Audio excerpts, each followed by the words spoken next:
Bonjour à toutes et à tous et bienvenue dans ce nouvel épisode de Speaker Podcast. Aujourd'hui, nous avons l'honneur d'accueillir une femme au parcours riche et engagé, une voix qui porte haut les valeurs de l'égalité des chances et de la solidarité, Madame Maryline Poulain. Ensemble, nous reviendrons sur son parcours, ses engagements et sa vision pour une société plus juste, de Strasbourg à la lutte contre les discriminations. Pouvez-vous vous présenter et nous dire quel est votre parcours ? Alors, je m'appelle Maryline Poulain. Je suis préfète déléguée pour l'égalité des chances depuis le 21 août 2023 à Strasbourg, auprès du préfet du Bas-Rhin et de la région Grand Est. Initialement, je suis prof de français langue étrangère. J'ai enseigné au Chili pendant 2 années à Valparaiso. Puis, j'ai enseigné en Île-de-France et j'ai coordonné pendant 7 années un projet d'alphabétisation et d'accès aux droits dans les foyers de travailleurs migrants, dans les quartiers prioritaires de la ville en Île-de-France. Et j'ai développé notamment dans le cadre d'une association qui s'appelle Toujours Autre Monde, qui est une association d'engagement de la jeunesse, un pôle d'accès aux droits. Dans le cadre de cette association, j'ai ensuite été amenée à me syndiquer dans le cadre de mon parcours associatif en tant que salariée. Je me suis syndiquée à la CGT. Et j'ai participé à l'animation des premières grèves de travailleurs sans papier en 2006 et 2007, et qui étaient des grèves qui ont lieu au niveau local. Et la CGT m'a débauchée en 2011 pour entrer comme permanente à la CGT Paris, initialement à l'union départementale de la CGT, où j'ai été permanente jusqu'en 2022, jusqu'à la fin de mes fonctions. J'étais secrétaire de l'union départementale CGT de Paris. Puis, je suis rentrée à la direction confédérale de la CGT en 2019 au congrès de Dijon, à la demande de Philippe Martinez. J'ai été élue lors de ce congrès et j'ai ensuite dirigé également en parallèle la revue juridique de la CGT, la revue Droit ouvrier. J'ai porté pendant ces nombreuses années, on va dire, le sujet des travailleurs migrants au niveau des instances de la CGT, en lien bien sûr avec les premiers concernés, les travailleurs migrants. J'ai coordonné, travaillé auprès des travailleurs migrants sur l'organisation des permanences d'accueil syndical, mais aussi la coordination des grèves de travailleurs sans papier, pour leur donner tous les outils, on va dire, de l'organisation de grève, comment on défend ses droits en tant que travailleur étranger, sans titre de séjour. C'est pas forcément évident quand on n'a pas forcément tous les droits. Mais aussi tout le travail sur un point de vue juridique. Et je suis très fière, dans le cadre de mes fonctions, d'avoir travaillé sur la première décision de reconnaissance de la traite des êtres humains à des fins économiques. En 2018, c'était suite à une grève de travailleuses sans papier sur le boulevard de Strasbourg à Paris, dans le quartier Château d'Eau, où des coiffeuses et des manucures s'étaient rebellées contre leurs employeurs avec des conditions de travail qui ont été reconnus comme contraires à la dignité humaine et donc qui ont été reconnus après une grande bataille juridique et aussi une grève comme victimes de traite des êtres humains dans le milieu du travail. C'était pour la première fois dans le cadre d'une entreprise. En 2022, j'ai quitté mes mandats de la CGT c'était suite à un certain nombre de désaccords, notamment sur des questions de sexisme en interne avec des syndicats interne à la CGT Paris, sur lesquels on avait des différences de point de vue et j'estimais que des positions devaient être tranchées. Il y avait des différends en interne. Il y avait aussi, je pense, moi je sentais un besoin de démocratie, de plus écouter des voix différentes, de ne pas avoir des positions et des postures figées. Je pense que c'est un sujet qui était au cœur de notre société, la question de la démocratie, de pouvoir écouter des voix différentes, des postures différentes. Suite à ce départ, on va dire, il y a eu un certain nombre d'articles. Il y a eu un portrait qui est sorti dans le journal Le Monde. Et Gérald Darmanin, qui était alors ministre de l'Intérieur, a demandé à me rencontrer sur la question des travailleurs sans papier et à ce qu'on puisse discuter notamment de sujets qui m'étaient chers, ce qu'on appelle le pouvoir de l'employeur dans la régularisation des salariés, qui entraîne justement souvent une véritable dépendance des salariés et qui peut entraîner des conditions de travail indignes, du chantage et parfois de la traite des êtres humains, comme ça a été le cas dans des combats que j'ai pu accompagner. Suite à cette rencontre, c'est lui qui a souhaité proposé ma nomination en tant que préfète déléguée pour l'égalité des chances et ça a été une décision de lui, du président de la République. Je suis passée devant une commission qui est une commission composée de différentes, différentes parties, différents ministères et qui est en fin de compte une commission qui décide si une personne est apte ou pas à exercer le métier de préfet. Et donc, cette commission a émis un avis favorable et j'ai été ensuite nommée au Conseil des ministres du 13 juillet 2023 comme préfète déléguée pour l'égalité des chances. C'est un peu long, excusez-moi. Non, merci pour cette présentation très complète. Et donc, aujourd'hui, en quoi consiste votre rôle et qu'est-ce que vous faites en faveur de l'égalité ? Alors, je suis, on va dire, dans les fonctions qui sont les miennes, amenée à piloter l'ensemble des politiques publiques qui vont de la politique de la ville aux questions de lutte contre les discriminations, aux enjeux d'égalité femmes-hommes en lien avec la déléguée départementale aux droits des femmes, les questions d'habitat indigne, la question plus largement de l'intégration des personnes immigrées, donc c'est-à-dire tous les dispositifs d'apprentissage de la langue étrangère, les subventions des associations qui interviennent dans ce champ, les questions de contractualisation avec les collectivités sur l'accompagnement des salariés, des étrangers qui sont nouvellement arrivés sur le territoire. Donc il y a différents champs, on va dire, qui rentrent dans le cadre des politiques sociales et sur lesquels j'interviens aujourd'hui. Et on va dire que je suis dans un rôle de pilotage en lien avec les directions départementales interministérielles et les délégués du préfet qui sont, on va dire, au plus près du terrain sur les enjeux de politique de la ville. Et qu'est-ce qui vous a le plus marqué dans vos débuts professionnels ? Qu'est-ce qui m'a le plus marqué ? Alors déjà, c'est de découvrir véritablement le département que je ne connaissais que finalement assez peu. J'étais intervenue déjà à l'INSP, on va dire en tant qu'intervenante auprès d'une promotion qui était la promotion Germaine Tillon sur les questions d'immigration. J'étais intervenue dans le cadre de formation, mais je ne connaissais finalement que Strasbourg sous un angle plutôt cliché, c'est-à-dire une ville plutôt riche, qui me semblait riche, et j'ai découvert tous les contrastes de l'Eurométropole de Strasbourg et de la ville de Strasbourg, et notamment que nous étions dans une ville qui était marquée par la pauvreté, avec 26% de taux de pauvreté. Et ce qui m'a marqué aussi, c'est la richesse du tissu associatif.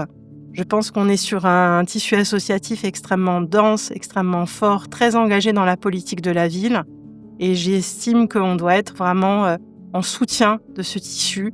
J'ai essayé, malgré les contraintes budgétaires que nous connaissons, d'être dans une préservation de ce tissu associatif. Ce n'est pas simple, mais il faut jongler avec les différents budgets qui sont les nôtres pour pouvoir préserver une action qui est fondamentale sur le territoire. Il s'avère qu'on a, dans les faits, au niveau politique et public, on a délégué un certain nombre de services publics aux associations aujourd'hui. Et donc, de ce fait, il faut savoir être auprès d'eux, notamment sur un certain nombre de champs qui sont sous ma responsabilité. Et qu'est-ce qui vous a motivé personnellement à vous engager pour cette cause ? Alors personnellement, il y a beaucoup de choses.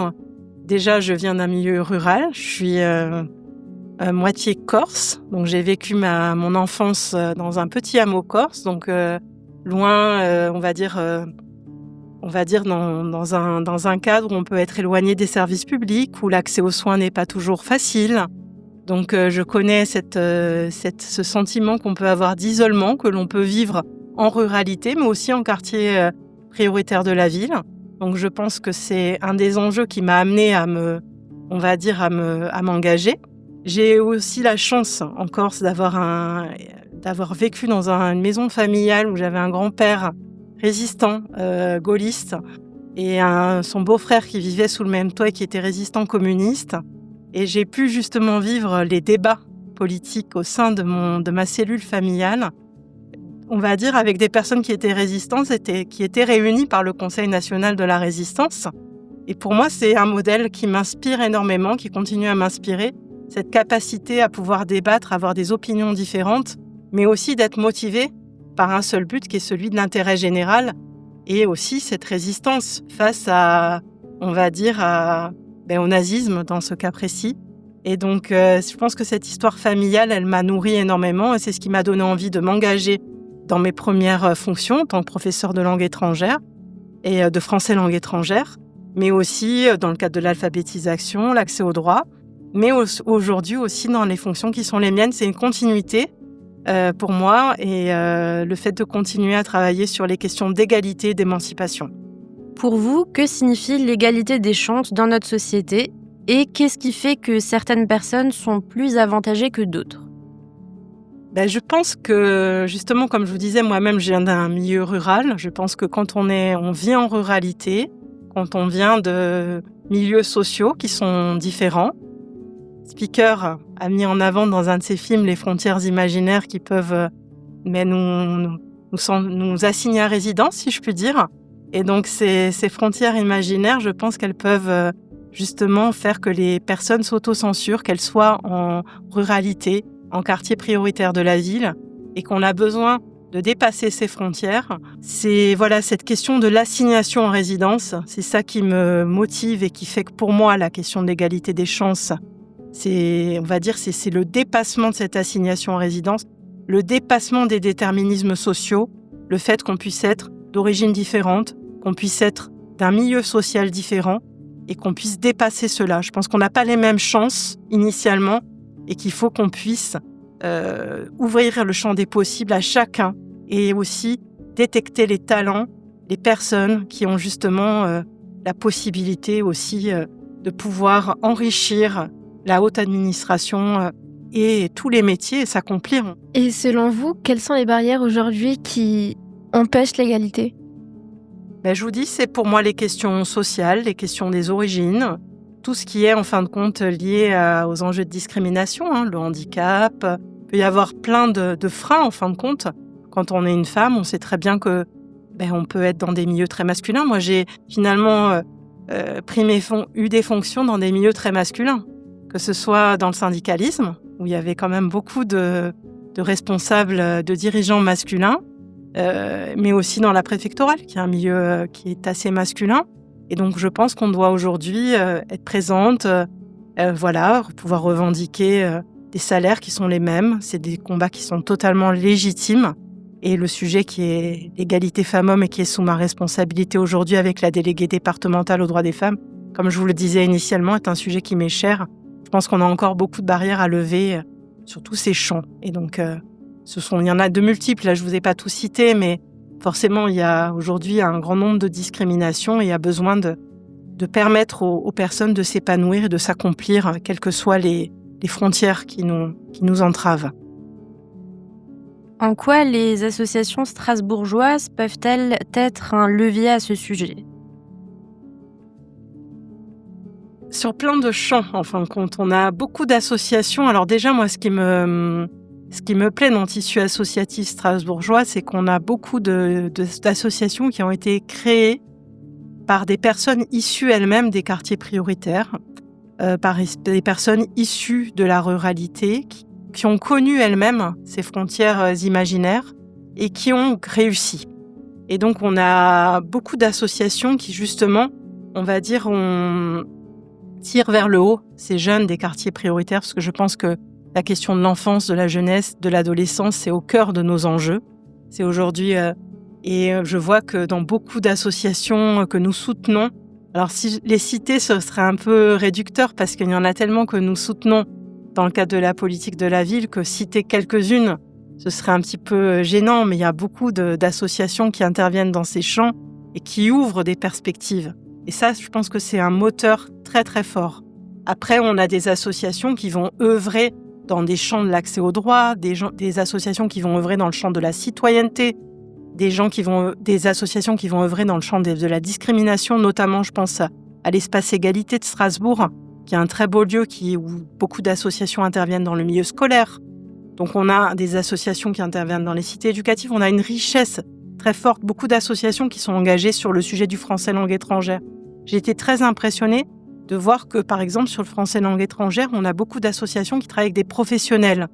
C'est très important parce que, certes, on a besoin aujourd'hui de mobiliser le milieu bénévole, mais on a aussi besoin, dans le cadre associatif, de proposer une offre qui soit de qualité, une offre professionnelle. Vous le faites à Speaker, notamment dans le cadre des médias, du podcast, de l'audiovisuel. Et c'est important, par exemple, dans le champ du français langue étrangère, on est des professionnels qui puissent aussi dispenser ces formations parce que c'est important pour les personnes qui en sont bénéficiaires.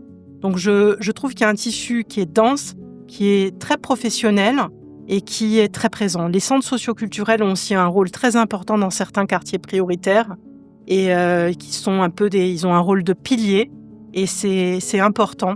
On a aussi, je l'ai pas dit tout à l'heure, parce que c'est notamment ce qui m'a intéressée en arrivant ici et qui m'a aussi impactée, c'est qu'on a des quartiers prioritaires très grands, comme Haute-Pierre, le Neuhof, qui ont été très pris en compte dans le cadre des politiques publiques. Mais on a aussi des petits quartiers qui sont un peu passés sous les radars. Je pense notamment au quartier d'Ampère, de l'Elzo, de Risler, un nouveau quartier qui est aujourd'hui dans le cadre de la politique de la ville, le quartier du Port du Rhin, où on a des taux de pauvreté qui sont très forts. À Ampère, on a un taux de pauvreté qui est supérieur à 57%. C'est énorme. Et dans ces petits quartiers, on a besoin véritablement d'agir tous ensemble. Les territoires zéro non-recours, un très beau dispositif qui est mis en œuvre à la fois par le ministère des Solidarités, mais aussi par la ville de Strasbourg dans le cadre de cette expérimentation qui met en œuvre un grand nombre de choses pour faciliter l'accès aux droits dans ce quartier et dans le quartier Risler, au Neudorf. Et on a des enjeux très forts dans des quartiers, on pense Neudorf, on pense quartier riche, alors qu'en fin de compte, on a des petits quartiers très pauvres dans ce grand quartier qu'est le Neudorf. Donc on a des enjeux très forts et le besoin d'impacter. Ce que vous avez dit au début de votre réponse, j'ai trouvé ça très intéressant parce que vous parlez finalement de père aidants au sein de certaines associations. Mmh. Et c'est vrai que c'est un levier assez intéressant pour se soutenir finalement entre personnes qui ont vécu un parcours similaire. Donc très intéressant. Merci. Je crois beaucoup à la question des pères. Je pense que les pères inspirent beaucoup leurs pères, si je puis dire, mais pour pouvoir justement tirer vers le haut, jouer un rôle de mentor. Et il y a beaucoup d'associations qui sont à Strasbourg et qui fonctionnent sur ce dispositif des pairs pour travailler l'estime de soi, pour travailler la confiance en soi. Et je pense que c'est fondamental pour pouvoir convaincre ces jeunes que c'est possible. Parce que finalement, c'est par le fait de voir des pairs qui réussissent qu'ils vont pouvoir se dire que c'est possible aussi pour eux. Et donc, quelles sont les idées reçues ou les clichés que vous avez l'habitude d'entendre ?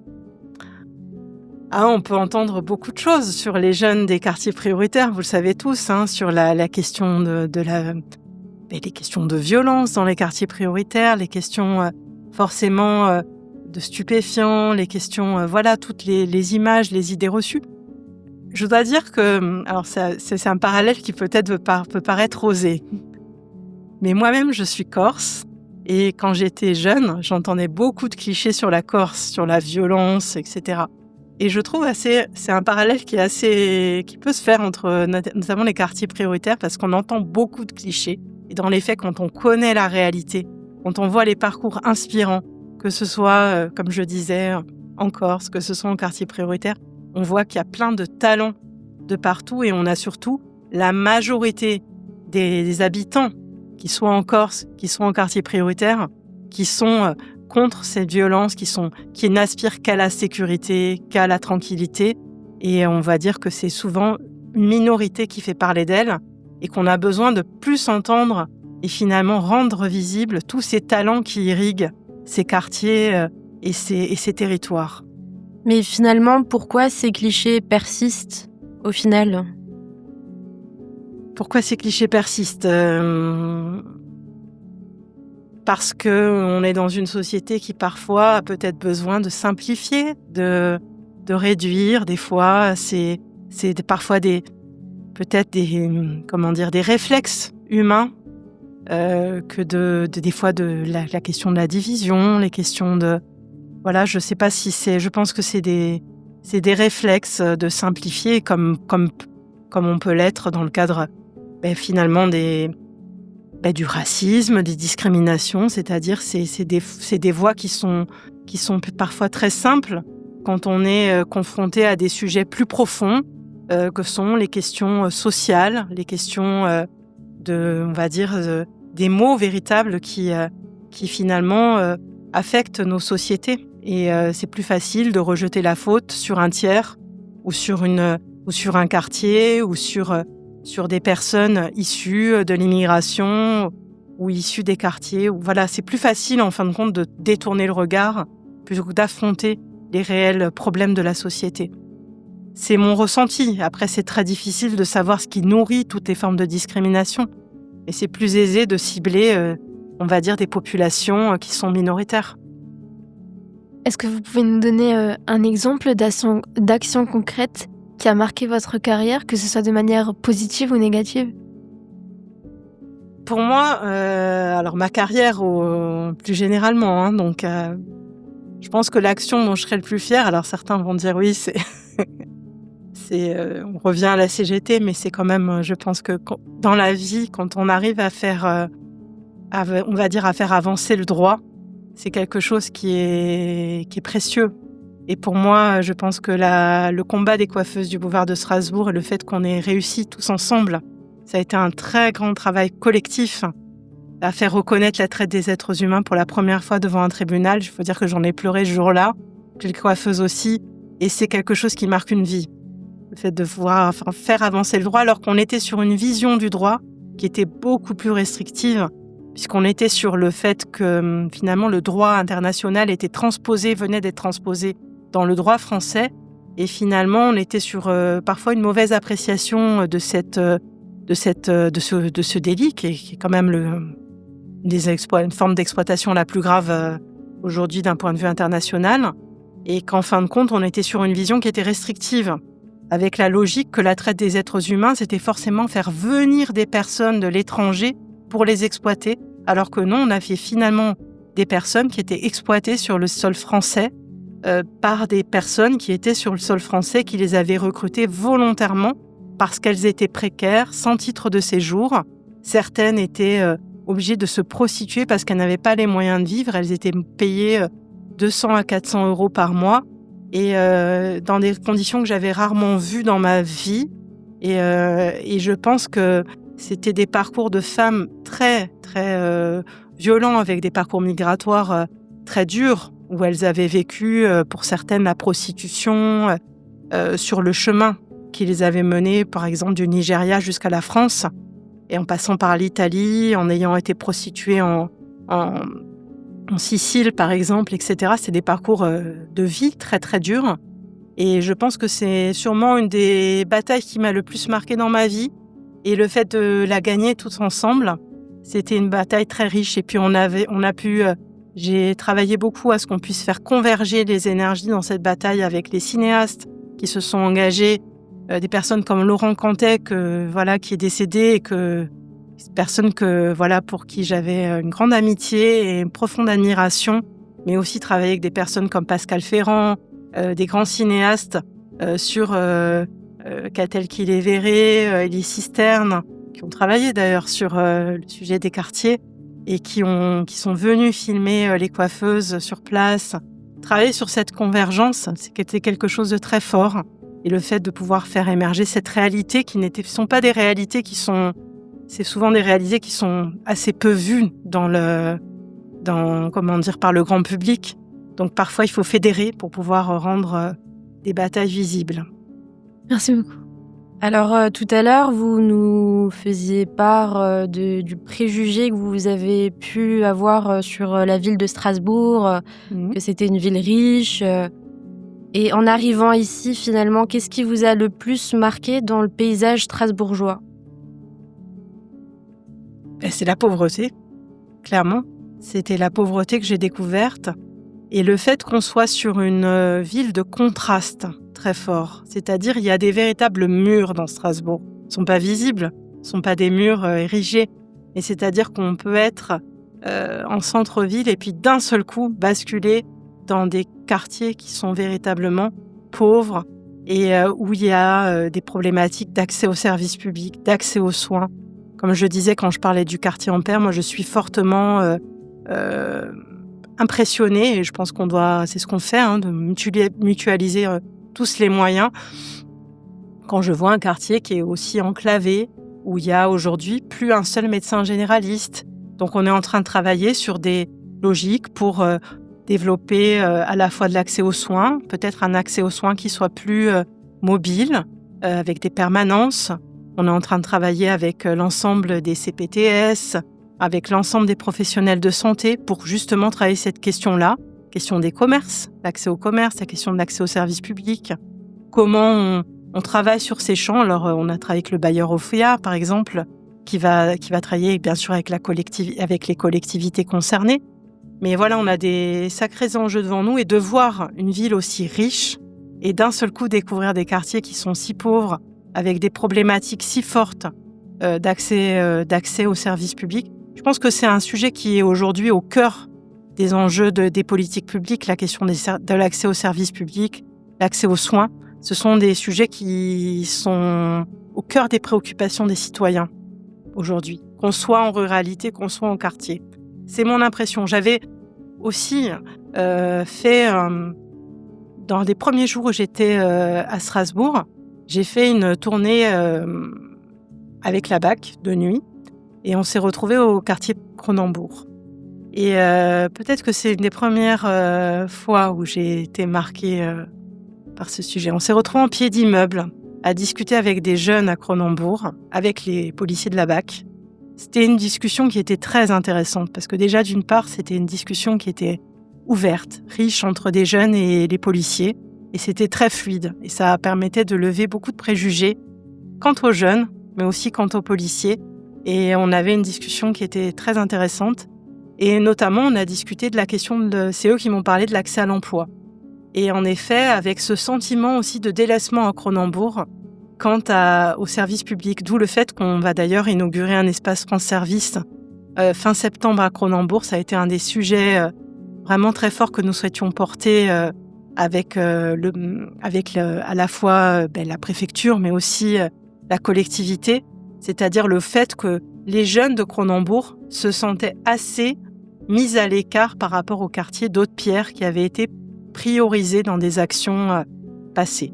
Donc ça a été un des cœurs de cible, on va dire, de mon action dans les premiers temps. C'est voir comment on peut travailler cet accès aux services publics. Donc on a travaillé avec l'association Viaduc qui va justement porter cet espace France Service, mais aussi travailler à l'évolution du périmètre de la cité éducative d'Aude-Pierre pour qu'il soit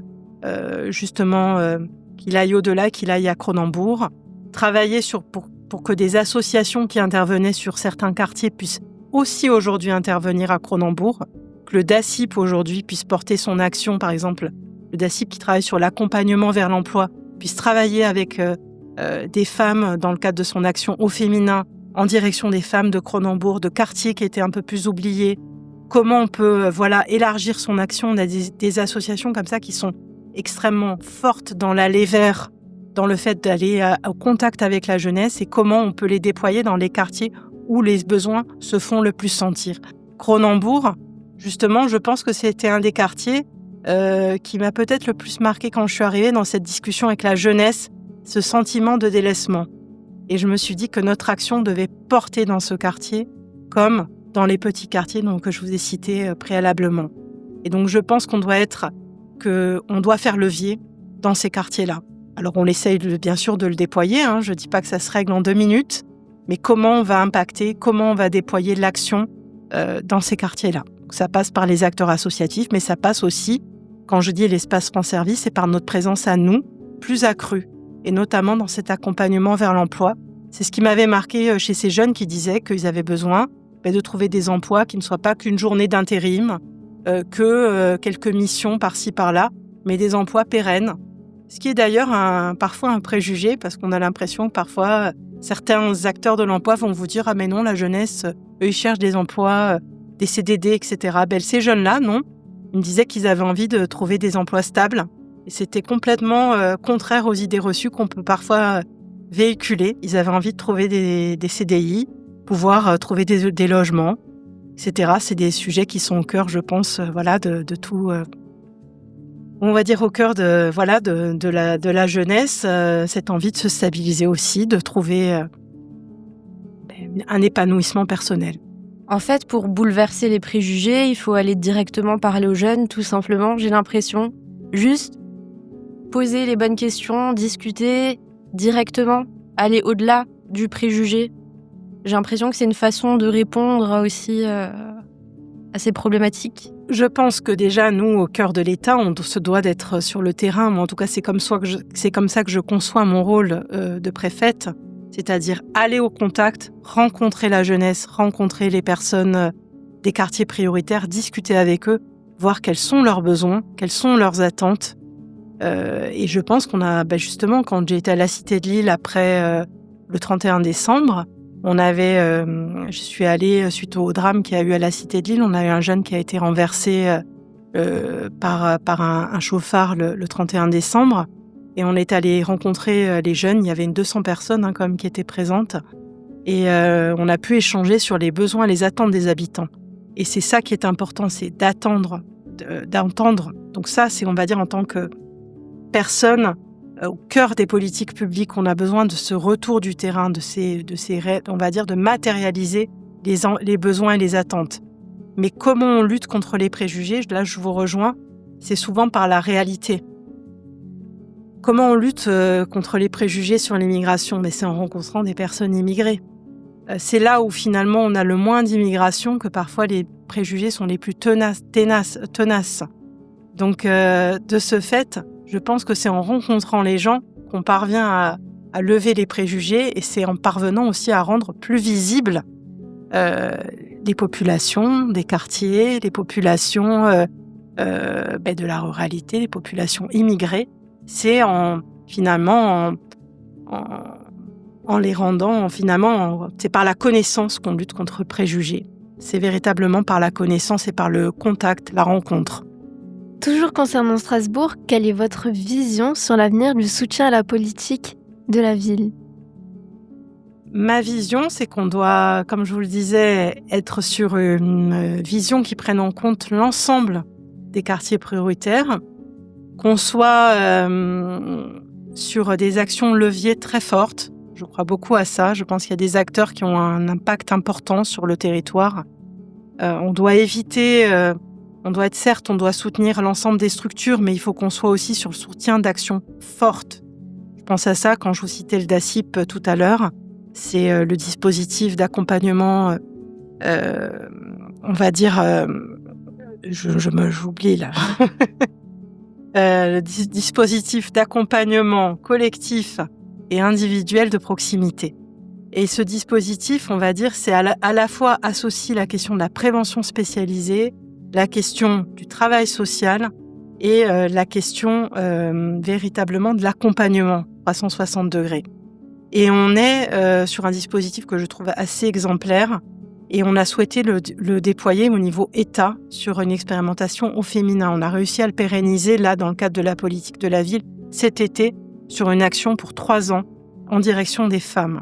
Et je trouve que c'est hyper important parce qu'on a beaucoup de femmes en situation de monoparentalité dans les quartiers prioritaires de la ville et des femmes qui ont des parcours des fois très difficiles de maman d'enfants en situation de handicap qui finalement se sont des fois oubliées elles-mêmes dans leur vie, n'ont plus le temps de s'occuper d'elles-mêmes et le fait qu'on ait ce dispositif d'accompagnement a permis des fois d'accompagner dans le cadre de l'expérimentation des femmes qui étaient mamans d'autistes, qui n'avaient plus de vie personnelle et qui ont pu se retrouver grâce à cet accompagnement, des femmes qui étaient certaines à la rue, qui n'avaient plus de domicile et qui ont pu justement retrouver un logement, qui ont pu se réintégrer, on va dire, se réinsérer au niveau d'un parcours social et aussi trouver, pour certaines, créer des entreprises, retrouver le chemin de l'emploi, mais aussi tout un travail d'accompagnement à 360 avec des parcours très difficiles.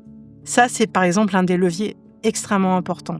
Je pense que la question des mères est très importante au sein des quartiers prioritaires et qu'on doit être présente auprès d'elles en soutien.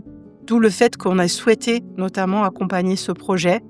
La question des enfants, de l'adolescence, je vous l'ai dit, c'est un des sujets très importants. Et on travaille sur ces enjeux sous différents champs. Donc ce serait très réducteur de vous citer quelques actions. Mais en fin de compte, il faut intervenir sur tous les champs.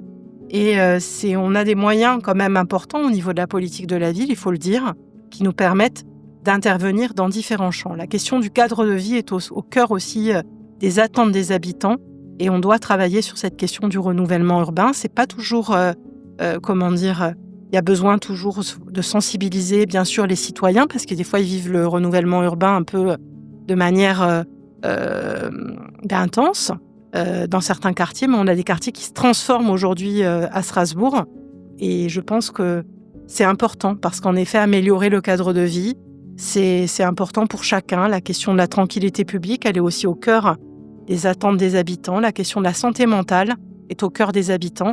On a souhaité accompagner la maison des adolescents pour qu'ils se déploient dans les quartiers prioritaires de la ville. Et cette année, ils sont en train de développer des permanences dans beaucoup de centres socioculturels et notamment dans un grand nombre de quartiers prioritaires. Et je pense que c'est une attente très importante. C'est un sujet qui est remonté très fort dans les concertations citoyennes, ces enjeux de santé mentale. TestLab va aussi déployer un réseau d'ambassadeurs de la santé mentale, justement de pair à pair, pour sensibiliser aux enjeux de santé mentale. C'est un sujet important qui est au cœur des préoccupations depuis le confinement. Et on sent que c'est un sujet d'ailleurs qui ne touche pas que les quartiers. Je peux dire, ça dépasse les sujets de classe sociale et de territoire. Et donc, c'est des enjeux très, très importants. La question, comme je vous l'ai dit, moi, ce qui m'importait, on a créé une mission de mobilisation du droit commun. Alors, ça paraît très techno comme nom, mais c'est en fin de compte le fait de pouvoir réunir l'éducation nationale, l'ARS, l'Agence régionale de santé, la sécurité sociale, donc la CPAM, tous les acteurs jeunesse et sport, la DRAC, sur le fait de se mobiliser ensemble en direction des quartiers prioritaires de la ville et mobiliser ce qu'on appelle le droit commun. C'est important parce qu'aujourd'hui, par exemple, on est un des départements, on va dire le seul département en France à avoir une agence régionale de santé qui a lancé un appel à projet sur la santé dans les quartiers prioritaires de la ville. C'est-à-dire ce ne sont pas que des crédits spécifiques qui sont, on va dire à la main du préfet délégué à l'égalité des chances, c'est qu'on a une agence régionale de santé qui a décidé de véritablement s'impliquer sur ces enjeux-là avec des associations qui ont pu justement déposer des projets dans ce cadre. Santé mentale, mais santé des femmes, la question de la précarité menstruelle qui a été portée par pas mal d'associations. Il y a plusieurs enjeux en fin de compte. Voilà, et la volonté d'avoir, la CPM a fait un diagnostic sur le non-recours aux soins dans les quartiers prioritaires et ça a des enjeux très importants pour qu'on puisse déployer ensemble une feuille de route. Et ça, on va dire, c'est des sujets importants où on doit se structurer au sein même des services de l'État. Tout ça peut paraître un peu techno, mais c'est important qu'on puisse converger, aller dans le même sens et travailler ensemble. Et il y a une très belle dynamique au sein du département avec un recteur qui quand même aujourd'hui est un ancien ministre de la ville, donc qui est pleinement conscient des enjeux. C'est lui-même qui a créé les cités éducatives et donc il est très sensible à ces enjeux. Un directeur académique aussi très sensible à ces questions. Et donc quand on a des acteurs, on va dire, de l'État qui convergent dans le même sens, ça facilite, on va dire, une action de l'État. Merci. Quel conseil donneriez-vous à une personne qui subit des discriminations et qui, par exemple, écouterait ce podcast en ce moment même Alors, il y a plusieurs leviers sur la question des discriminations. Il y a bien sûr le défenseur des droits, qui est un levier, on va dire, aujourd'hui, qu'on peut contacter. Il y a un moyen de saisir le défenseur des droits quand on est victime de discrimination, mais aussi, je lui conseillerais forcément, en tant qu'ancienne dirigeante syndicale, c'est s'il subit des discriminations dans le cadre du travail, ce qui est un sujet qui est réel, c'est de saisir une organisation syndicale de salariés. C'est aussi les associations qui sont engagées sur ces questions. Il y en a bien sûr sur les enjeux de discrimination à Strasbourg ou sur le département, mais aussi des associations qui, des fois, sont engagées sur les sujets plus précis, plus ciblés, comme les questions d'homophobie. Donc, on a un grand nombre d'associations qui sont pleinement, d'ailleurs, qui siègent dans le cadre du comité opérationnel de lutte contre les discriminations, contre la haine, contre le racisme et contre la haine anti-LGBT. Et donc, ces associations peuvent être saisies. Et pour moi, il y a ces sujets. Et bien sûr, elles peuvent les accompagner dans le cadre d'une plainte, mais aussi elles peuvent bien sûr directement saisir les services de police, les services de l'État. Mais c'est vrai que c'est bien d'avoir, je pense, un accompagnement conjoint, à la fois, on va dire, des services de l'État, des plaintes qui peuvent être déposées auprès des services, mais aussi un accompagnement associatif. Ça permet d'avoir un accompagnement plus global. Donc je pense qu'on a ces différents leviers. On a le sujet des discriminations à l'emploi qui a été porté aussi récemment avec l'Eurométropole de Strasbourg et la ville, dans le cadre d'un testing qui a été réalisé et qui est un sujet qui est important. Et on voit aujourd'hui qu'il y a des discriminations qui on va dire, sont persistantes sur le territoire national. Donc il y a une enquête qui a été justement menée par la ville de Strasbourg dans le cadre de l'Observatoire de lutte contre les discriminations. Il y a plein de leviers aujourd'hui, mais souvent les gens s'autocensurent, c'est ça la difficulté. Je pense qu'ils ont parfois peur que ces plaintes et ces signalements n'aboutissent pas. Mais aujourd'hui, il faut se dire que dans le département, on a une vision quand même, on a une action volontariste. On est en train de structurer le plan départemental de lutte contre les discriminations avec les services de l'État, les associations, les collectivités, mais aussi avec Madame la procureure de Strasbourg et les autres procureurs. Et on a des parquets qui sont aussi fortement engagés, des fois avec des moyens qui sont un peu contraints, on le sait tous, mais avec une volonté véritable d'agir. Et donc, je pense que il y a des leviers efficaces et qui peuvent être actionnés par les victimes de discrimination. Et si vous aviez un vœu réalisable maintenant, qu'est-ce que vous changeriez dans la société ? C'est une question qui est vaste. Un vœu réalisable sans... Quel serait mon vœu ? Je pense que c'est qu'on puisse justement dépasser toutes ces... C'est un peu compliqué, mais dépasser tous ces préjugés, qu'on puisse ne pas avoir un regard qui soit marqué par les stéréotypes, les préjugés. Moi-même, je peux en être victime de stéréotypes et de préjugés. Ayant un parcours qui peut être atypique, ça peut aussi créer un certain nombre de préjugés quant à mon parcours. Je pense que c'est vraiment d'avoir une société qui soit plus ouverte et qui ne soit pas justement victime de ces idées préconçues des uns vis-à-vis des autres. Je pense que c'est le fait qu'on puisse dépasser ces divisions qui en effet aujourd'hui qui marquent la société. Ce serait mon souhait. Merci. Quel message aimeriez-vous faire passer aux auditeurs qui voudraient, ou aux auditrices d'ailleurs, qui voudraient s'engager pour l'égalité ?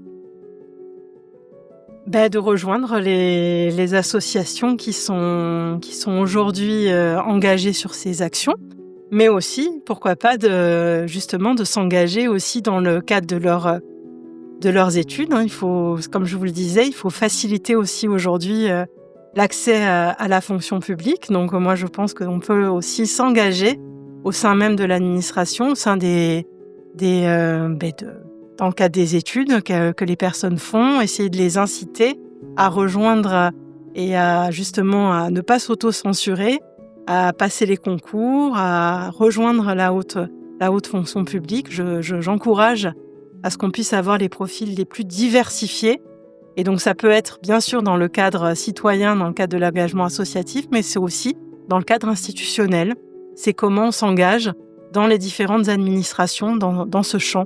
Je pense que, comme je vous le disais, on a beaucoup d'associations, dont la vôtre, qui travaillent justement sur cette logique de comment on va finalement, dans le cadre des concours d'éloquence, dans le cadre, on va dire, de l'excellence aussi, de la qualité, du professionnalisme, comment on ouvre les possibles aux jeunes talents des quartiers prioritaires de la ville et comment on fait, comment on peut intégrer Sciences Po, comment on peut passer les concours de de la fonction publique. Je pense que speaker, dans le cadre des concours d'éloquence que l'association mène chaque année, elle ouvre ses champs, et notamment avec son partenariat avec l'école des jeunes orateurs de Sciences Po Strasbourg. Il y a un vrai travail qui est mené. Le fait de pouvoir avoir une finale qui a lieu à l'INSP, c'est aussi ouvrir justement le champ des possibles aux jeunes qui sont issus des quartiers prioritaires. Donc, c'est un des leviers, justement, pour les jeunes, que justement, passer par ces associations, rejoindre la haute fonction publique, rejoindre ces parcours qui ont besoin. Alors, on sait, bien sûr, qu'il y a bien sûr des difficultés. Je ne dis pas que c'est simple. Les prépas talents ont été mis en place pour cela, etc. Mais il faut en effet intégrer. Il y a par exemple l'école polytechnique intervient dans les quartiers prioritaires aussi pour justement dans ce travail de mentorat auprès des jeunes, des jeunes qui sont dans les collèges et les lycées des quartiers. Et je pense que c'est un des leviers importants aujourd'hui. De l'Alsace aux grandes écoles intervient sur ce champ-là aussi. C'est comment on peut ouvrir les possibles pour ces jeunes. Que pensez-vous de l'association Speaker et quelle note de 1 à 10 donneriez-vous à l'accueil ? Mais je pense que du bien de l'association Speaker, sinon je ne serais pas ici. On a mis des chips dans l'entrée. Je ne serais pas ici. Je pense, comme je vous l'ai dit tout à l'heure, que l'association Speaker, justement, c'est une association qui rend possible, justement, qui donne, on va dire, cet accès à la qualité, à la beauté, à l'excellence pour les jeunes des quartiers prioritaires de la ville. Quand on apprend l'audiovisuel dans les conditions qui sont les vôtres, c'est extrêmement important. C'est-à-dire qu'on est avec des professionnels, avec du matériel de professionnels. Et ça, c'est extrêmement important en termes d'estime de soi et du fait de ne pas créer, justement, comme je le disais, ces frontières, ces problématiques de déterminisme sociaux. Donc, je pense que l'association Speaker, c'est un levier important. Cinéma en plein air qui est mené aussi, cette action qui est fondamentale. Elle permet aussi d'accéder à la culture avec un grand C. Je pense que la culture, c'est un levier d'émancipation qui est extrêmement important et que vous faites partie des acteurs qui jouent ce rôle. Et donc, c'est très difficile de donner des notes. Moi qui suis prof, je suis plutôt dans la logique de donner des très bonnes notes et je mettrai un 10 à l'association Speaker. Voilà. Merci. Mais voilà, c'est une des associations qui travaille sur ce champ qu'est l'émancipation. Et c'est un champ qui est extrêmement, on va dire, qui est au centre des enjeux pour lever les barrières.